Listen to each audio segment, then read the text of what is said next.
Text 13, Canto 3, Chapter 28. That's on the screen? Yes? Okay. Prasanavadanam bhojam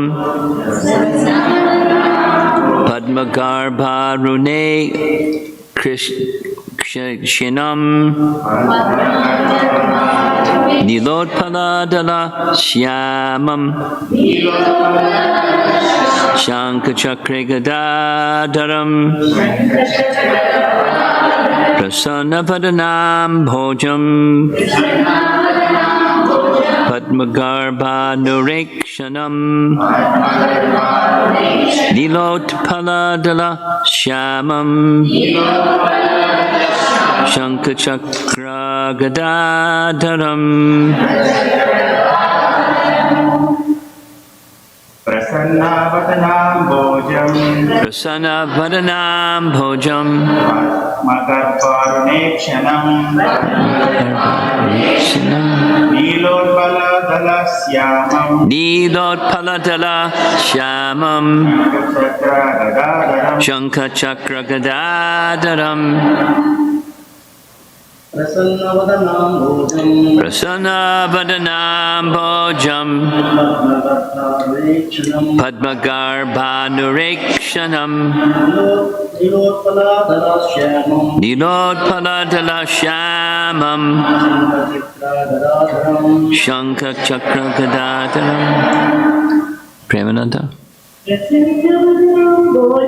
Prasanavadanam bhojam Padmagarbha nurekshanam Nilotpaladala Shyamam Shankachakra Gadadaram Prasanavadanam bhojam Padmagarbha nurekshanam Nilotpaladala Shyamam Shankachakra Gadadaram. Prasanna, cheerful. Vadana, countenance. Ambhojam, lotus-like. Padmagarbha, the interior of a lotus. Aruna, ruddy. Ikshanam, with eyes. Nila utpala, blue lotus. Dala, petals. Shamam, swarthy. Shanka, conch. Chakra, discus. Gada, club. Dharam, bearing. Translation: the Supreme Personality of Godhead had a cheerful, lotus-like countenance with ruddy eyes, like the interior of a lotus, and a swarthy body like the petals of a blue lotus. He bears a conch, discus, and mace in 3 of his hands. Nice meditation. Purport. It is definitely recommended herein that one concentrate his mind upon the form of Vishnu. There are 12 different forms of Vishnu which are described in teachings of Lord Chaitanya. One cannot concentrate his mind on anything void or impersonal. The mind should be fixed on the personal form of the Lord, whose attitude is cheerful.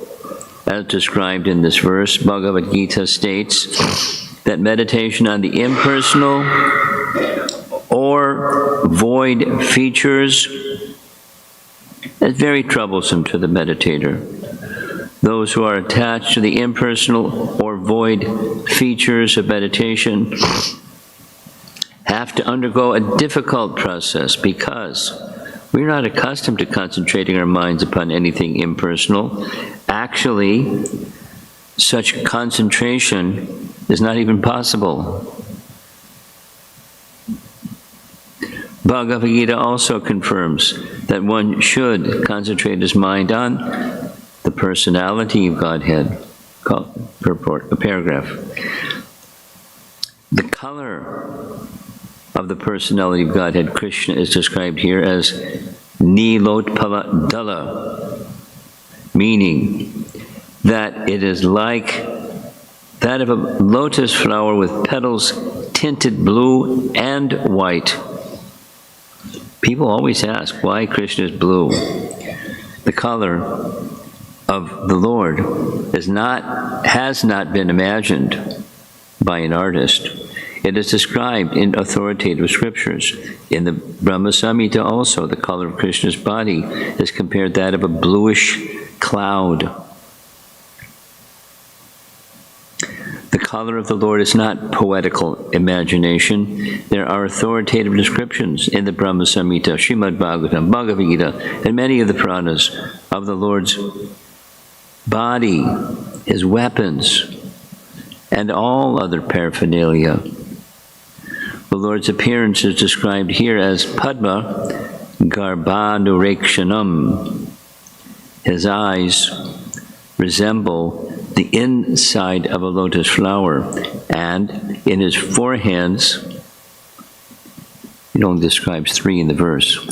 In his forehands, he holds the 4 symbols: conch shell, discus, mace, and lotus.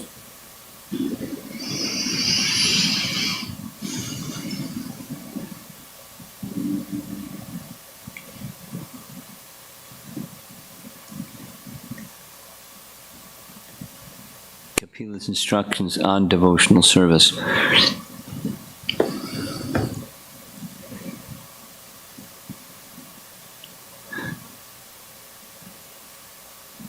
In Bhagavad Gita, Manmana, Bhava Madbhakto, Madhyaji, Mam Namaskuru, these 4 things are identified as instructions to Arjuna, therefore instructions to us. And the Mana is not a preliminary to, it's a subset of bhakti. So although Manmana, Bhava, Madbhakta, and then Madhyaji, Mam Namaskuru, those other 3 are parts of bhakti. Bhakti indicates the mood, the mood of wishing to be in service unto. So that's a common exception in the teachings of Lord Chaitanya, as he speaks of 4 rasas, because the neutrality is minus service. It's just neutrality. But service is in all 4 of the other rasas. It's just flavors or characteristics of that type of service. Serving. So then there's mixing of rasas and all the nice teachings of Rupa Goswami. But the fundamental to all in bhakti is rendering of service, just like the simple definition. Sarva upadi vinir muktam tat paratvena nirmal rishikena rishikesha sevanam. The senses engage in the service of the master of the senses.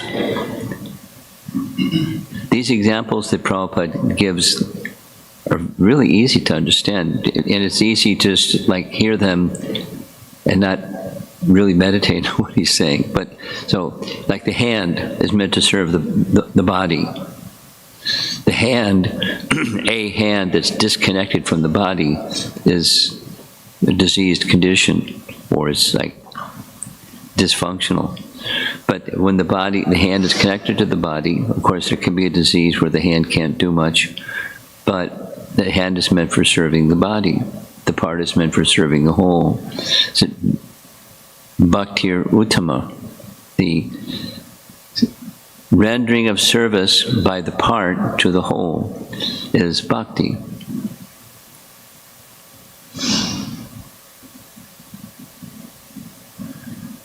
And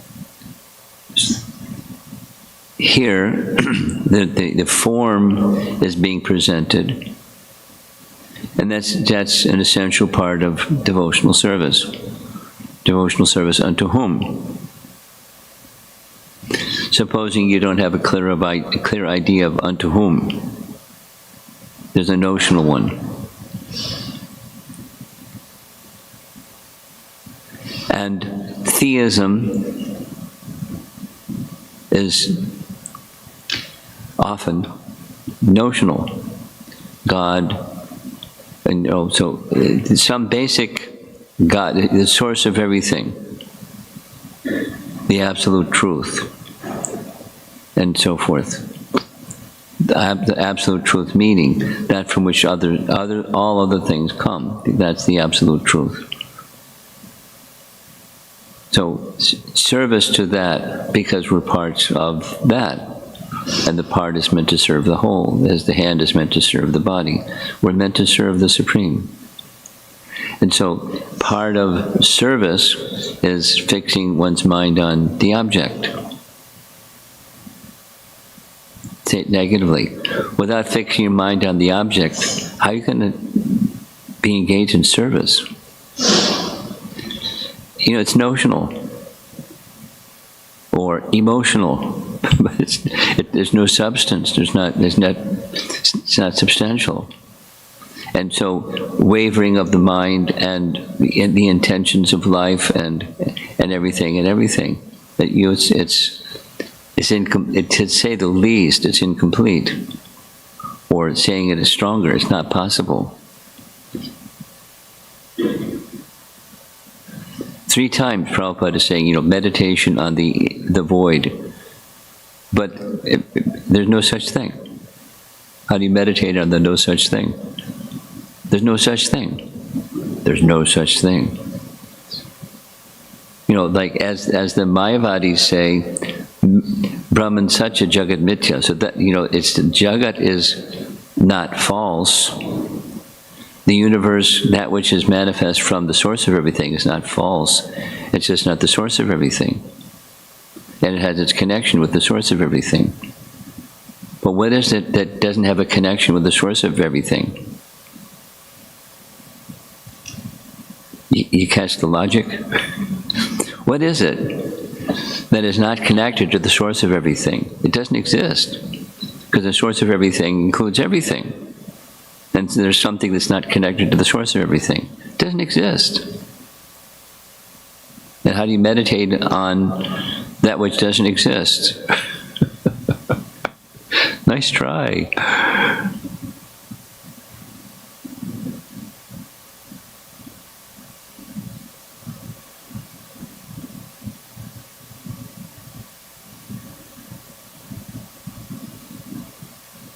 I met a young man recently whose father is a Buddhist, and his father liked the idea that he's become a devotee. Father's not trying to hammer him become a Buddhist. But if you're really a Buddhist, instead of a notional one, a real Buddhist is voidism. No such thing. You're practicing that which is no such thing. And make a theism out of it, an ism out of it, a way of life. So it's okay. You become like dry wood, so maybe that dry wood can ignite. That's nice. Control the senses and pretend that you're controlling the mind. Because controlling the mind means fixed on something, and how can you be fixed on nothing? It's okay. But it doesn't exist. It's notional, at best. That's definitely myth. So then comes a whole question, how can an incarnation of the personality of Godhead come and teach a myth? That's not nice. He's nice. So, he did what he did, and it became very popular, and it's still very popular. And the best of all Vaishnavas, how can he come and teach that, or an avatar of him, or an empowered person from him, teach that the form of the Supreme Person, the form of the Absolute Truth is Maya. On the authority of, he has no form. He has no quality. He has no material form. He has no material qualities. Anyway, it's Kali Yuga. And these things are for people so they can become at least, a little bit above hedonism, a little bit above animal life, and call it religion. So the Bhagavad Gita and the Srimad Bhagavatam are teaching us, we can say, Sanatana Dharma, or the eternal occupation of a living entity in the realm of transcendence, even within this world. How to navigate your way through this world in the mood of transcendence. Not easy. It's okay. It's not easy. It's easy to be complacent and then get beat up by the material energy. That's easy. But to in an atmosphere surcharged with opposition, to go forward, like this nice little description of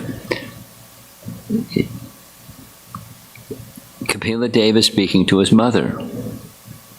And his mother knows, not only my husband is gone, but you're going to go too. And I'm left alone. Help. So he's giving her the help that she needs. He doesn't have to stay in order to help.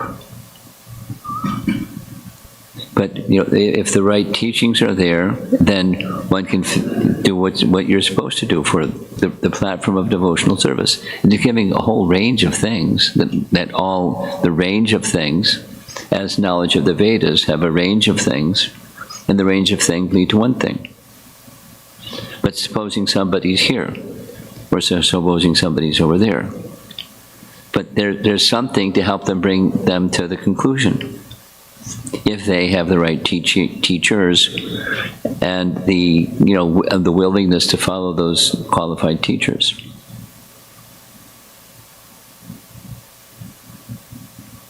Like this young man that said his father is encouraging him to become Krishna devotee, and his father's a Buddhist. It's like, I'm not sure it's the same as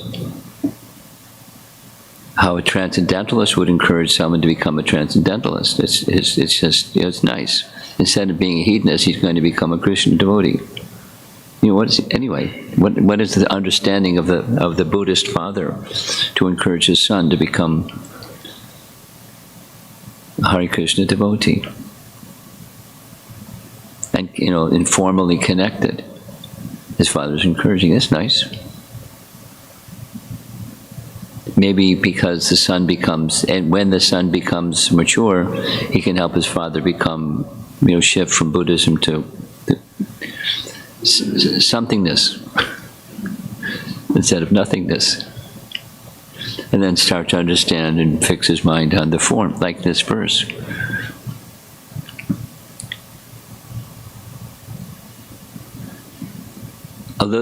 Just in reading this verse, I was thinking, naturally, of the topic that we discussed last time I was here.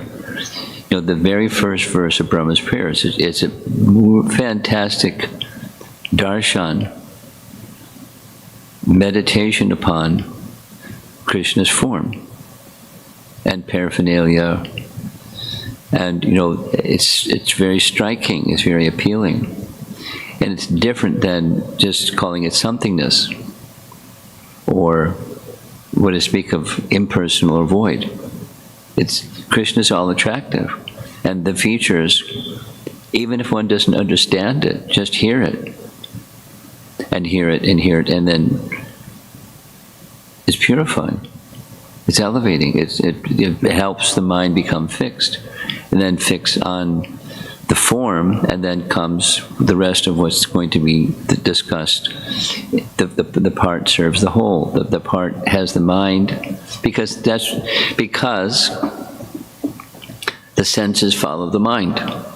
Just this morning, I was listening to Prabhupada explaining this in the story of Ajamila and Ajamila's fall down. So, because his mind, he was not mature, but a trained brahmana with this and that and the other thing. That's part of his training. That was how he was living his life because of the way he was brought up. And he hadn't seen what he saw in the forest when he was gathering paraphernalia for the yajna. And when he saw, his mind was attracted. So that where the mind goes, that's where the senses go. And he went cuckoo and became, a degraded personality. And not only in one sense, but in all aspects of his life. So where the mind goes is very important. So a very natural way of opening a discussion on devotional service is what the mind does. Man mana, bhava mad bhakto. Serve the object that the mind is meditating upon. Supposing the mind is not fixed upon the object, wait a while and see what happens with the senses. And like a Jamila, and where his senses determined where the mind went. And the behavior became totally corrupted. And it happens. It happens in devotee circles. So what's the cure or prevention? Good association and hearing topics in relation to Krishna, and doing it in a meaningful way, not just. I mean, the just is also nice, just in a religious way, because you're supposed to, so you do because you're supposed to. And that's nice, but it's more meaningful if you're not just because you're supposed to, but there's an active interaction with that sound vibration.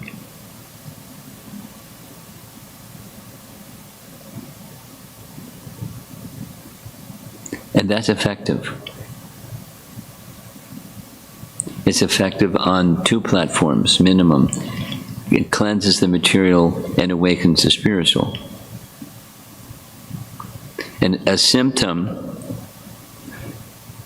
like Sri Radhika's question yesterday, the symptom of have you heard is what happens with the senses.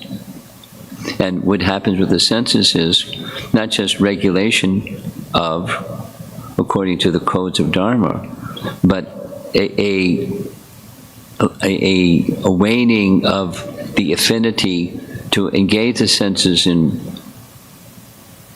a worldly-minded way, and a greater affinity, so that the slackening of the material absorption and increasing of the spiritual. Natural. It's a natural process. Provided it's not just done mechanically. If it's done mechanically, it's going to be very slow. It's not a 0, but it's not a 10. Mechanically.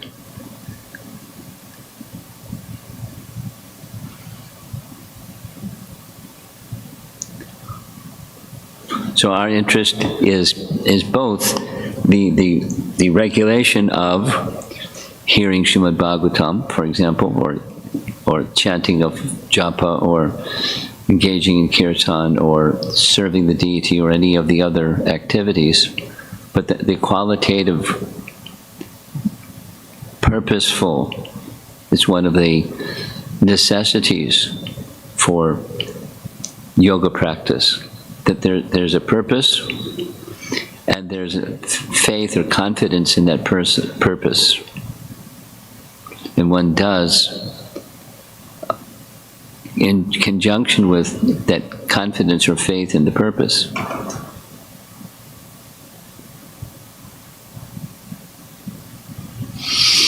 And then progress will happen. And then that progress, once again, the slackening of the material affinity and the increasing of the spiritual affinity.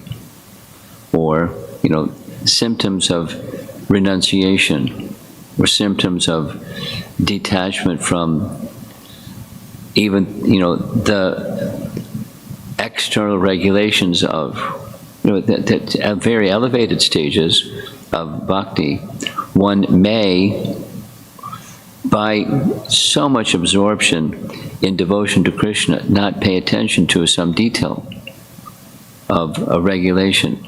It's a description of elevated stages of bhakti. The statement is made that one, in that elevated stage of bhakti, one can run with their eyes closed and not fall. In the explanation of our acharyas, what does that mean? It means that person who is so absorbed in spontaneous devotion, they may not observe a certain regulation or restriction. And there's no fault. There's no fall down. No, to imitate that for a get-go is a fall down. And it's not, excuse or, a good, see what it says in the Bhagavatam, so I'm on this elevated platform.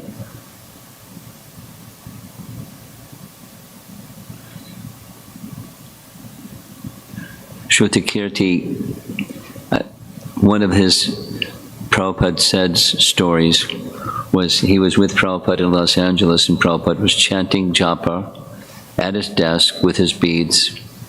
And he finished a round, held his beads up in the air for him to see, moved his counter beads, so I completed my chanting, now I can do whatever the hell I want. Meaning, because you follow some regulation, that's not sufficient. You can then deviate and it's okay because you've done your bhakti and Krishna's your janitor, is going to clean up your mess. Not like that. So beyond the stricture, including the stricture of the regulation, but beyond the stricture is when the purpose of the stricture, the purpose of the regulation is that attraction arises. Now, it's a very nice chapter. Kapila Dev's instruction on devotional service. Very nice chapter. And the next chapter is also a very nice chapter. But it's the starting point is what the mind does. And then giving the right sound vibration for the mind to become fixed.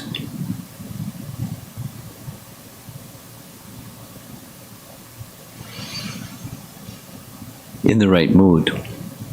Fix the mind on the right, within the right mood, hearing the right sound. It's a good combination.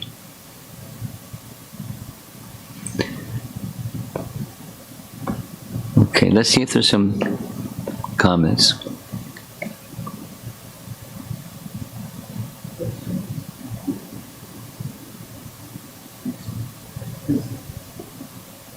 You're on. I heard you. Hare Krishna, Maharaj. Yeah, it is just a comment.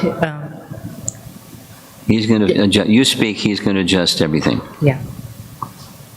Just this Monday, we had. Yes, His I Grace. know. I was going to ask you privately, but go ahead. Narsingha Kauja Prabhu and Murali Manohar Prabhu visit us as they promised when they came to train us. It was just informal.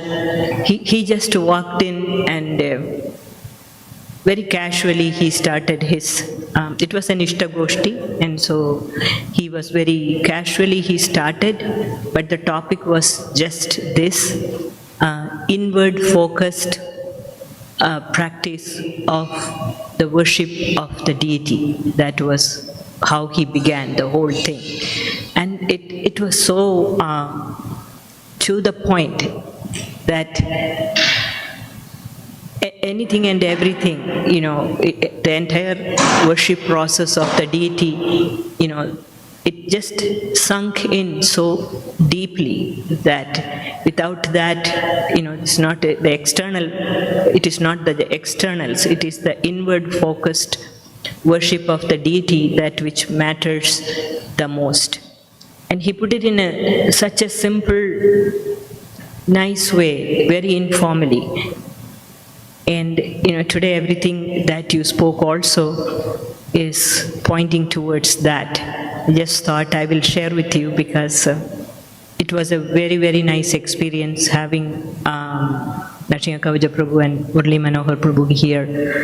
And that guidance that is coming to us who are engaged in deity worship I felt it was most valuable. And if we are able to take it with all seriousness, then, the deities, our worshipable lordships will be so pleased, and everything that we do in service to Guru and Krishna will be so perfect. I just thought that any amount of other discussions wouldn't come anywhere near this one particular point. Just wanted to thank you also for today's class. It was exactly on that same. So you're not, this is a reflection. It's not this all. Okay.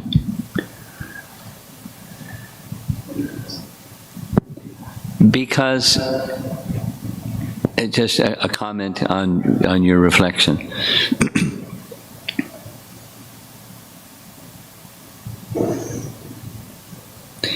Because of what I've been doing the past 2 weeks, and more than 2 weeks, but the past 2 weeks very strongly, Srimad Bhagavatam is the same.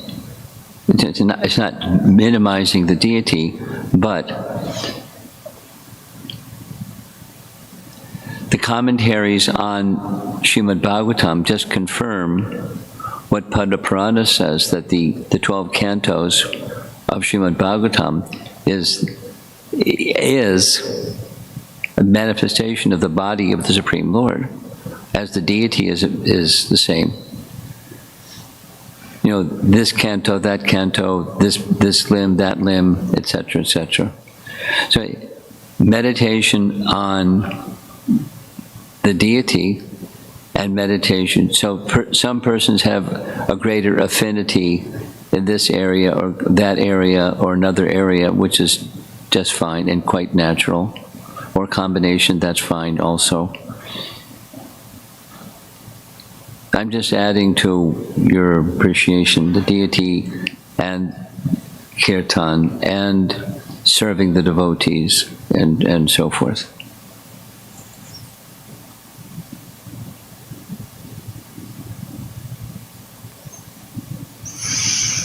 Someone else?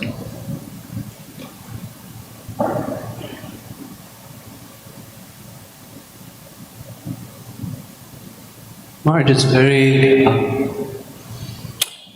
challenging for most people to accept a personal conception of God. And then past that, you mentioned how the theistic view, the majority of theists in the world don't have a specific form that they worship.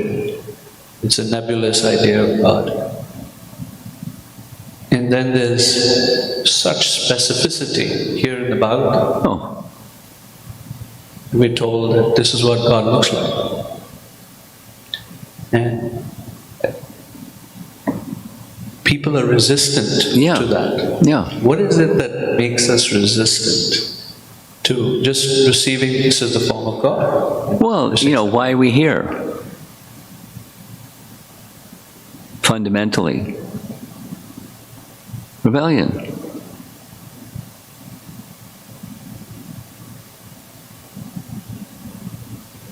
give me another place to go besides being in the shelter of that person who I have rebellion towards.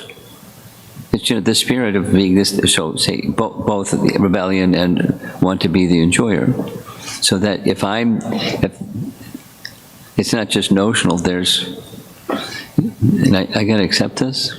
So, they may not have that kind of a tone, but it's there.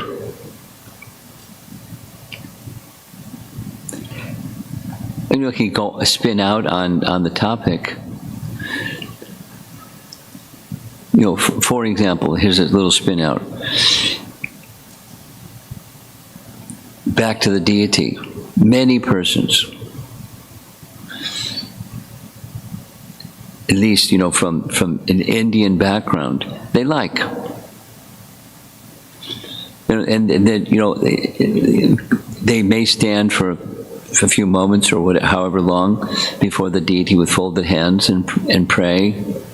And then in the next moment, it's jibber jabber. But then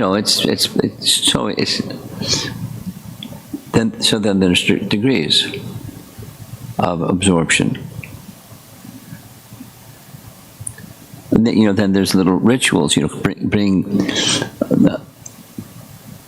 some fruits or something and place it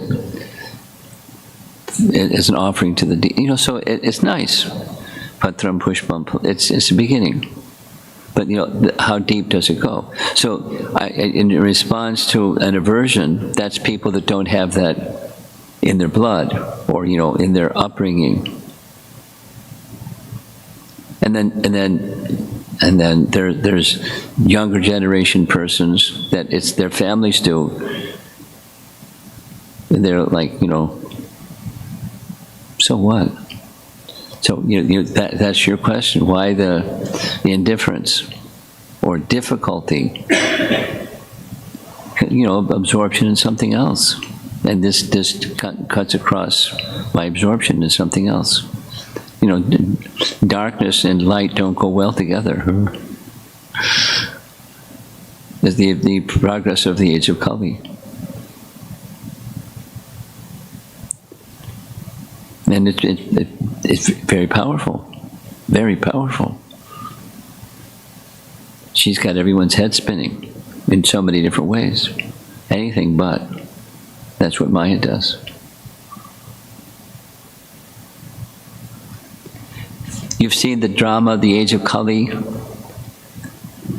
Some of you have seen. It's a nice drama. I remember the Vaikuntha players used to love it. And Rasagya, Mother Rasagya, was Maya, and she had this cackle. Ha ha ha ha! Make their heads spin, and then so. Age of Kali is a nasty time. It's hard. It's hard. It's not easy. No, it's made easy, but it's not easy because there's so much distraction. Yeah. Second question, Raj. Just a couple of days ago, I was reading this verse with my younger son. Savai Pumsam Parodharmo Yato Bhakti Adokshaja. So we're discussing this word Adokshaja. That bhakti onto that entity who is beyond the senses. Yeah. Is done, without motivation or personal motivation, done without material obstacles, succumbing to material obstacles. That's true happiness for the soul. It's a nice verse, isn't it? Yeah. What I'm asking is, I wanted to hear what was his doubt. This is my doubt. It's not. I was just saying that we were just discussing it. Okay. So, but that verse came to my mind as we were looking at this one. That we encourage Manmana to think of to conceive of the form of the Lord. Yeah. And that verse says that He's beyond the senses. It's okay. Sound. No material form. Spiritual form. And spiritual form can be conveyed through sound. No problem.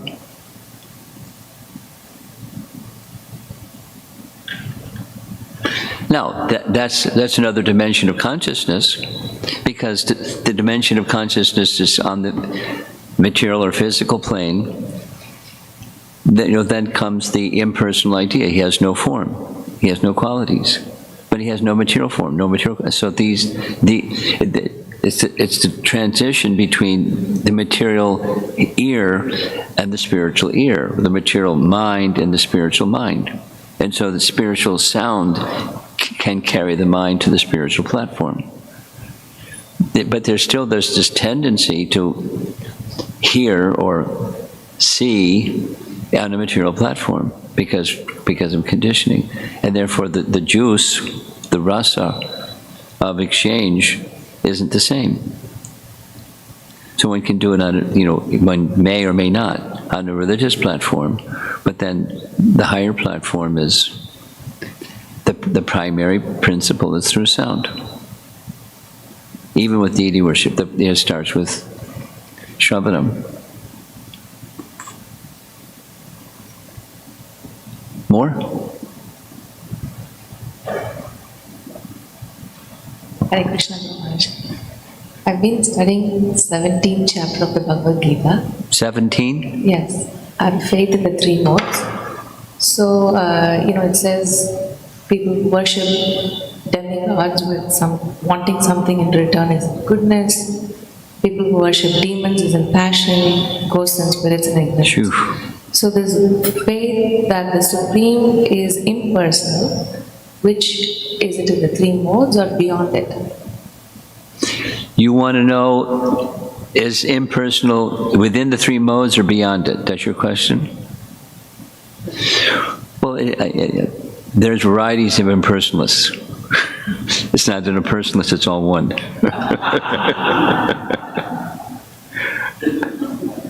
So it's real Brahman is transcendental. It's not within the modes. And then there are ideas that they call themselves impersonal, but it's not impersonal. It's darkness. It's offensive. It's worse than mode of ignorance. So that's the poison, and that's Chaitanya Mahaprabhu's recommendation, to not hear and associate with those that do that, because it's worse than the mode of ignorance. It's offensive. Being engaged in activities of darkness, that's sinful, and worse than sinful is offense. So it depends. And then there's gradations and, etc. Someone else.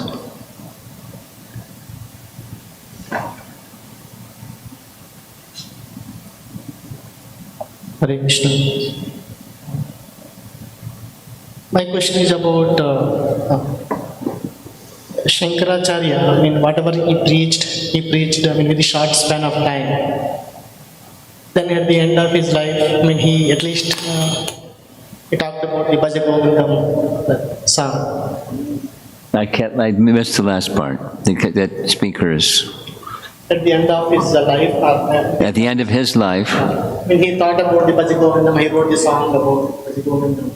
Yeah, exactly what does that mean? I don't know. There are different ideas of what that means. One idea is that was his essence. Another is, it's just another impersonalism, another Mayavadi notion. There's different takes. I've heard them both. So, now your question. I was thinking, does Lord Buddha's teachings also have something like that at the end of this? So that's one take, and then there's another take. Consistent with his life, that's what he was saying, and consistent with He's the greatest of all Vaishnavas is the other. Okay?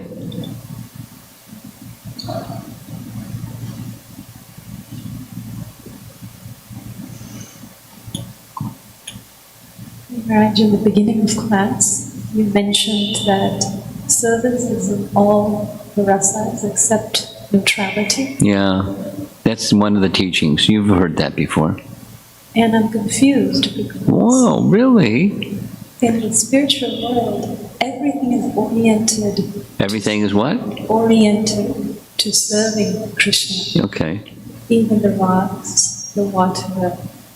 So they're in. So what's the position of neutrality is your question. How come neutrality does not have service? It seems that even objects. There's no service.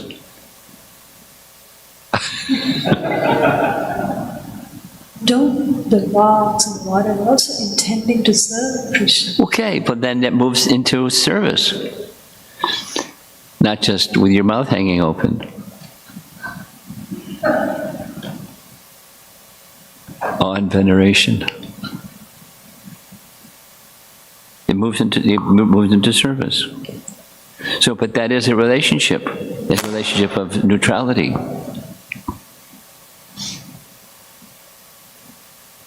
It's not a problem.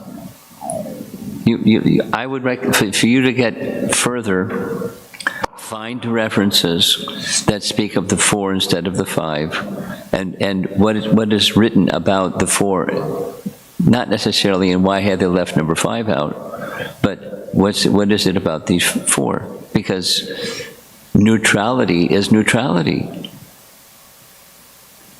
It's a relationship of neutrality.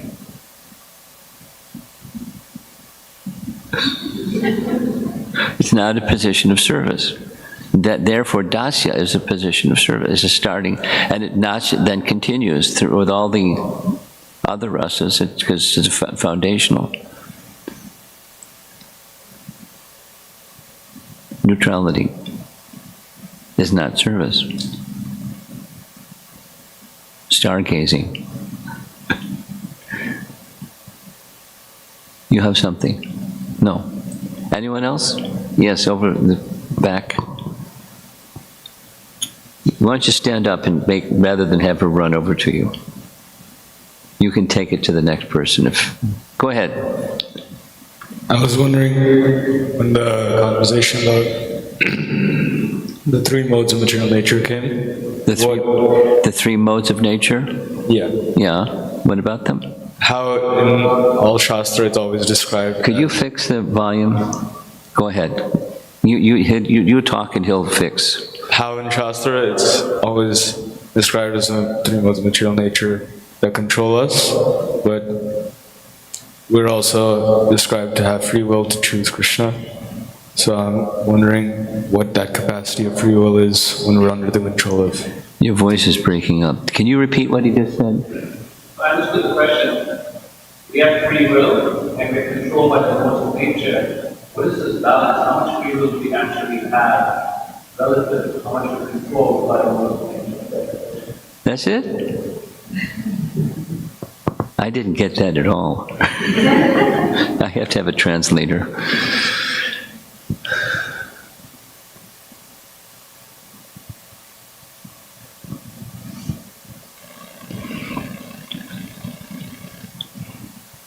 A visual that may help is, supposing there's light, and over the light, let's say a light bulb, and then what this light bulb is painted yellow, that light bulb is painted red, that light bulb is painted blue, but the light inside is the same light inside. The light through which the light passes in the, the yellow, blue, red, and blue bulb. The light inside is the same light inside. So the difficulty is not supposing one fine day you become a transcendentalist. Shuddha Sattva, perfectly realized transcendentalist. You're still going to have a body, And the body is going to have its inclinations. But you don't identify with those inclinations because the light's so bright that whatever it may be,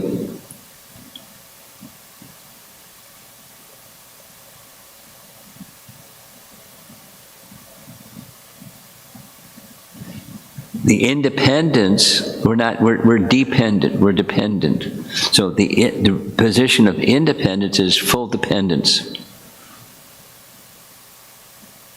That's independence. And otherwise it's not independence. It's conditioned by the modes. So when consciousness, the conscious entity, is directed towards the Supreme, when the spark is directed towards the fire, then its fire-likeness is fully blazing. Supposing that spark, that uses another metaphor besides a light bulb with different colors or tints, falls on the grass, falls on the land, falls in the water. The potential of the spark that fell in the water, let it become dry, and the fiery capacity can be restored. So back to your question. Do we really, what's the sense of independence of consciousness? We're dependent, not independent. And that consciousness is by the connection. And the modes of nature cover that connection in degrees. But then there's a connection that's not covered. That's the self-realized position, or God-realized position, or Krishna-conscious position. Well, you still have a body.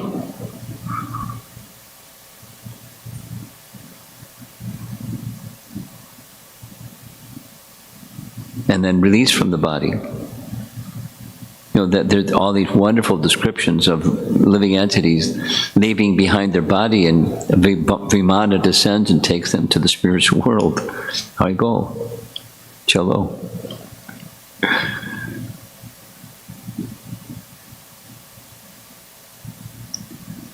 But in the self-realized position, even there is a body, they're not conditioned by that.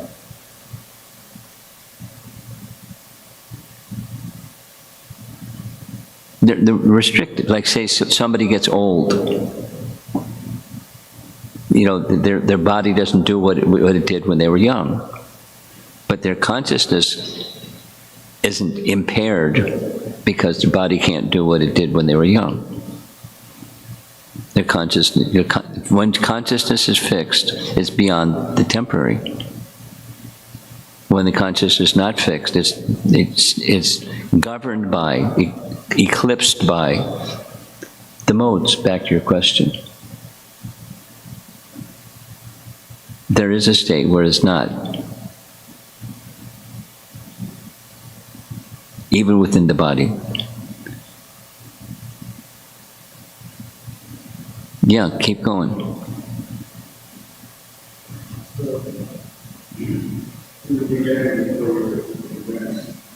Primarily you're controlled by the three modes of material nature. So in those stages, what capacity do you have to elevate your consciousness? Well, Because it depends on your connections. Yoga. How connected are you?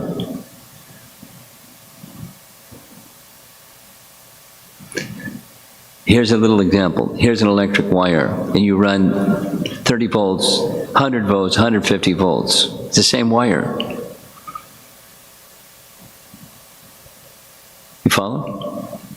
So, how strong is our connection with Guru Sadhu Shastra? That's going to determine consciousness. And how weak that is going to determine consciousness. I mean, in the beginning, back to your question, in the beginning stages, when there's strong influence of the modes of nature.